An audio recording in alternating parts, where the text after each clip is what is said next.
दोस्तों, भोले भंडारी। आज दिनांक 30 मई 2022 है। आज की देववाणी, जनवाणी, मंगलवाणी यह आकाशवाणी है। ए मैसेज फ्रॉम हेवन। मैं आपका दोस्त मंगल।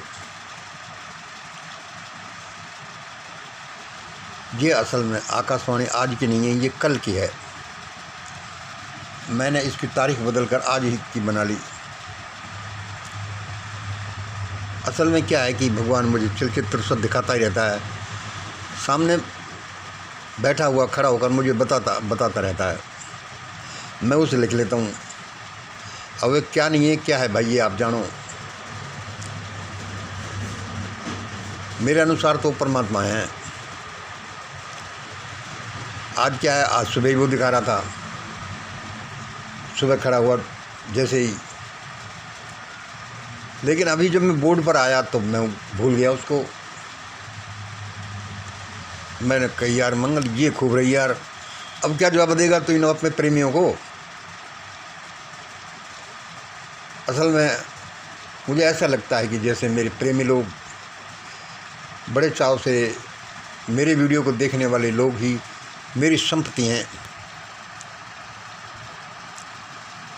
तो मैंने कल का एक चलचित्र सा, कल मुझे भगवान ने बताया था शाम को, यह है, ये देखो मंगल। मैंने उसे लिख लिया था। ऐसे भाई देर सवेर चीज़ें काम आती हैं ना। अब मैंने सोचा यार मंगल इसको दे दे यार, तो आज का भूल गया जो भूल गया। सुनिए, आज के देववाणी, जनवाणी, मंगलवाणी यह आकाशवाणी है।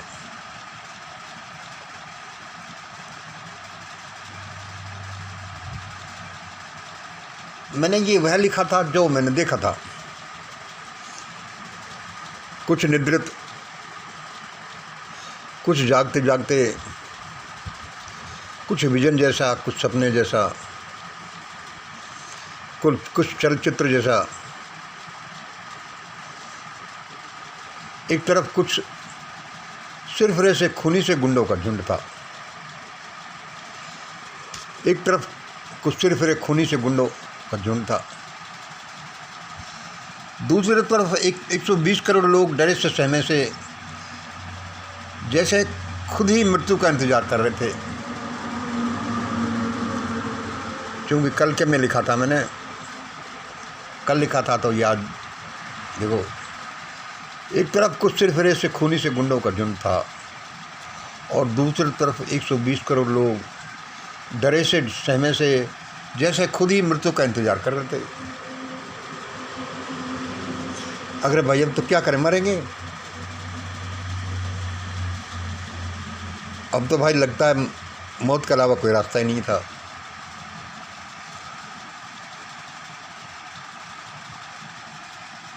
गुंडे अपनी कारस्तानी को छोड़ ही नहीं रहे, उधमी मचाते।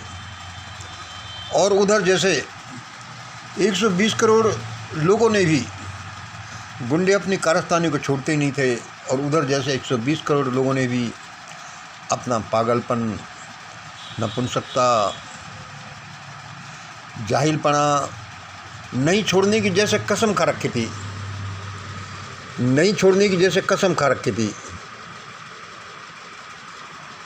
क्या देखा मैंने, गुंडे जैसे अपनी कारस्तानी छोड़ते ही नहीं थे, और उधर जैसे 120 करोड़ लोगों ने भी अपना पागलपन, नपुंसकता और जाहिलपना नहीं छोड़ने की कसम खा रखी थी। पूरा मैदान भरा हुआ था। क्या था, एक तरफ कुछ सिरफिरे से खूनी बदमाश गुंडों का झुंड, दूसरी तरफ 120 करोड़ लोगों का झुंड। देखो 120 करोड़ का ऐसा मत समझना कि इससे शायद गलती हो गई है, इतना ये 120 करोड़ ही है, 138 करोड़ नहीं। गुंडे अपनी कारस्तानी को छोड़ते नहीं, और उधर जैसे 120 करोड़ लोगों ने भी अपना पागलपन, नपुंसकता और जाहिलपना नहीं छोड़ने की जैसे कसम खा रखी थी। उनमें से 20 करोड़ उनमें से 20 करोड़ तो ऐसे यंग मैन थे, 15-20 करोड़ तो ऐसे यंग बेरोजगार थे जिनके 10-5% भी चाहें तो गुंडों को नचा कर रख दें। लेकिन पता नहीं क्यों सब कंकाल से बने जाम्बी की तरह व्यवहार कर रहे थे। और मैंने क्या देखा, उनमें से 20 करोड़ तो ऐसे यंग बेरोजगार थे जिनमें से 10% भी चाहते तो सारे देश को, दुनिया को नचा कर रख देते। लेकिन पता नहीं क्यों सब कंगाल से बने जाम्बी की तरह व्यवहार कर रहे थे।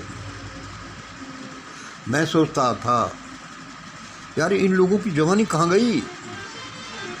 सबके हाथ में मोबाइल, ये मोबाइल में देखते क्या हैं? असल में तो मोबाइल, आज का मोबाइल एक अद्भुत टूल है।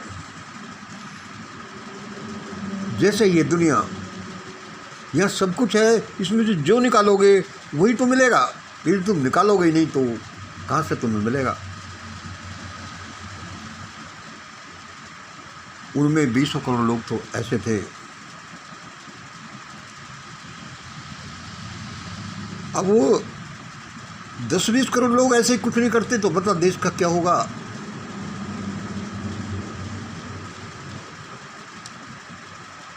ये ऐसा ही था जैसे कि किसान आंदोलन हुआ, जिन्होंने देश को, शासन को हिलाकर रख दिया, लेकिन अपना स्वार्थ निकलते ही कहने लगे कि हम देश के लिए कुछ नहीं बोलेंगे। और मैं खड़ा खड़ा जैसे सन रह गया। मैंने कहा भाई ये खूब लोग हैं।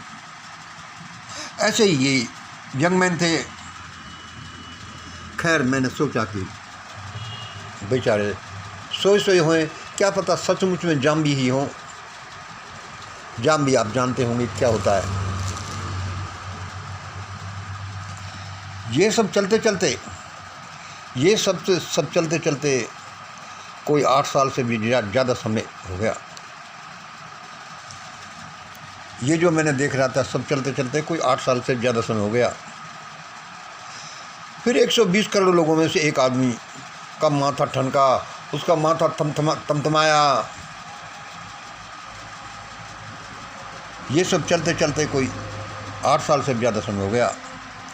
फिर 120 करोड़ लोगों में से कोई एक आदमी का माथा ठनका, तमतमाया, और उसने चने के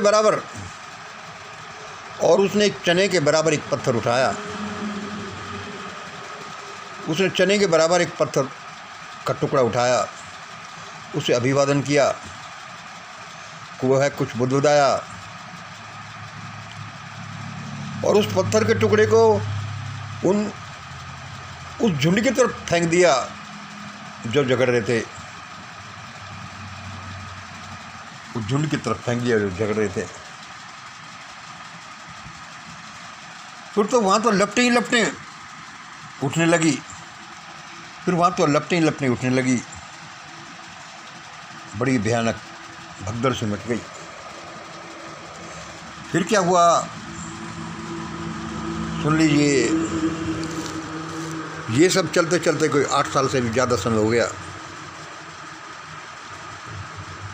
फिर 120 करोड़ लोगों में से एक आदमी का माथा ठनका, वह गुस्से में तमतमाया, और उसने एक चने के बराबर पत्थर के टुकड़े को उठाया, उसे अभिवादन किया, वह कुछ बुदबुदाया, और उसने उस झगड़ते हुए झुंड की तरफ फेंक दिया।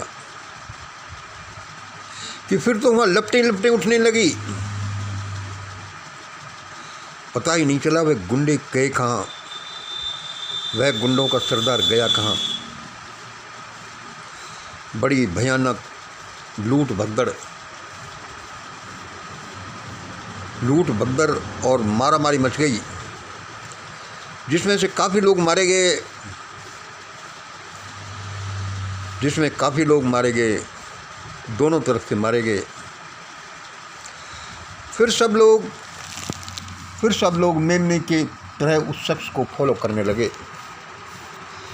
फिर सब लोग एक मेमने की तरह उस शख्स को फॉलो करने लगे। तब जाकर देश में कोई शांति हुई, तब देश प्रगति की राह पर चलने लगा। ये छोटा सा रूपक सा जैसा है, लेकिन ये इतना अभी आसान नहीं है।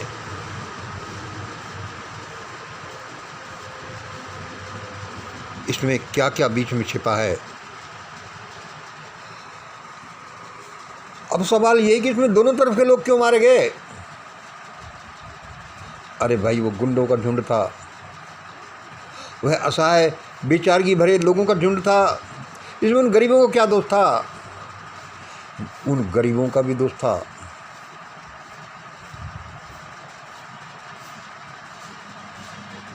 कुछ भी ऐसे ही नहीं होता। गुंडे ऐसे ही काम नहीं करते। Here nothing comes uninvited in your life। जहाँ आपके जीवन में बिना निमंत्रण के कुछ नहीं आता। देश, किसी जाति और समाज और राष्ट्र के जीवन में भी कुछ भी बिना निमंत्रण के नहीं आता। हम निमंत्रण देते हैं कि ऐसा हो जाए। हम लोगों ने, भारत के लोगों ने निमंत्रण दिया कि ये गुंडे आ जाएं, क्योंकि ये गुंडापना कहीं हमारी नसों में भरा हुआ है। वही तो बात झलक करके आया है।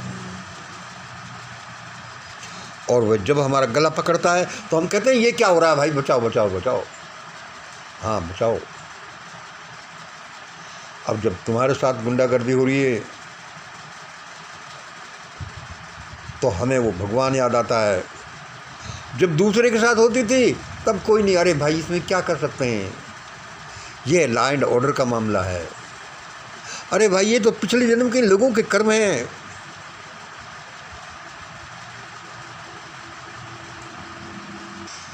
ये सब बोलते बोलते अरे मुझे वो चित्र याद आ रहा है जो भगवान ने मुझे आज सुबह दिखाया था। मैं इसको अभी भूल गया था। लेकिन दोस्तों, मेरा तो आज का वीडियो तो बन गया। चलो कोई बात नहीं। आज जो अभी सुबह मुझे बताया वह भी बड़ा भयानक, दर्दनाक, चीत्कार भरा था। और उसका लब्बो लबाब यह है कि लोगों, प्रार्थना पर बैठ जाओ, परोपकार करो, मांसाहार छोड़ दो, सबको उनका हक दे दो। देख लो, आपके जेब में यह कोई अनअर्न्ड मनी तो नहीं है, बिना कमाया, यानी कि हराम का धन तो नहीं है। ये हराम का धन किसी को भी खा जाता है, और बहुत केसों में तो यही खाता है। अरे भाई, हम तो नौकरी पेशा आदमी हैं, हमारे पास हराम का धन नहीं होता। यदि आपको 20-50 हज़ार तनख्वाह मिलती है और हम ये समझते हैं कि हमारी जेबों में हराम का धन नहीं है, तो ये भी एक गलतफहमी है। क्या हमें जितना मिलता है उसके अनुसार हम काम करते हैं? क्या जो हमारी सैलरी निर्धारित की गई है वो कोई स्टैंडर्ड नॉर्म्स को अप्लाई करके की गई हैं? वे किसने किए, क्यों किए हैं? कहीं वे सैलरी निर्धारण पागल लोगों ने तो नहीं किए हैं, दुष्ट लोगों ने तो नहीं किए हैं। उनकी जेब से क्या जाता है? माल है, सार्वजनिक माल है, खाओ और खिलाओ। जिस देश की सरकार, हम ये नहीं जानते कि एक आदमी को तुमने किसी को भी तनख्वाह दी, वह उसका आधार क्या था। भारत क्या सारी दुनिया भी बड़ी भूल भुलैया है। मैं ईश्वर ने कभी चाहा, मैं बताऊंगा कि शासन प्रशासन कैसे चलाया जाता है। एक चपरासी की ये तनख्वाह, इतनी तनख्वाह, एक IAS की इतनी तनख्वाह, आखिरकार इतना डिफरेंस क्यों? एक किसान या एक मजदूर, एक जो गवर्नमेंट जॉब में नहीं है, क्या वह भी गवर्नमेंट जॉब नहीं कर रहा?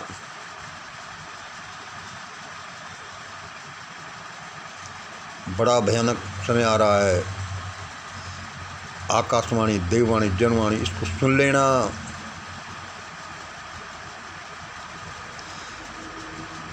का वर्षा जब कृषि सुखाने, बाद में ढूंढ ढूंढ कर ये सुनी जाएगी, उससे क्या फ़ायदा होगा? अभी सुनिए और सुनाइए। यदि आपने सुन ली और सुना ली तो आपका इस दावा नल में कोई कुछ नहीं बिगाड़ सकता। ये मेरा गारंटी तो नहीं, मैं क्यों बिना बात गारंटी दूं, लेकिन ये पक्का है। आज देश में जो भयानकता है वह सब हमारी गुंडागर्दी की वजह से है और सारी स्वाहा हो जानी है। मैं यही बताता रहता हूँ क्योंकि मुझे कोई और बताता है। बोलता ही जाओ। 16 मिनट का वीडियो हो गया, यही बहुत है। जल्दी जाग जाइए। आज का चलचित्र तो और भी बुरा था। मैं भी ये प्रेरणा लेकर अपने जीवन को थोड़ा बहुत सही करने की कोशिश करता हूँ। आशा है मेरे विचार आपके काम आएंगे और कम से कम अपने प्रेमियों के लिए मैं ये बोल रहा हूँ, सबके लिए बोल रहा हूँ, उसमें मेरे प्रेमी बनते जाते हैं।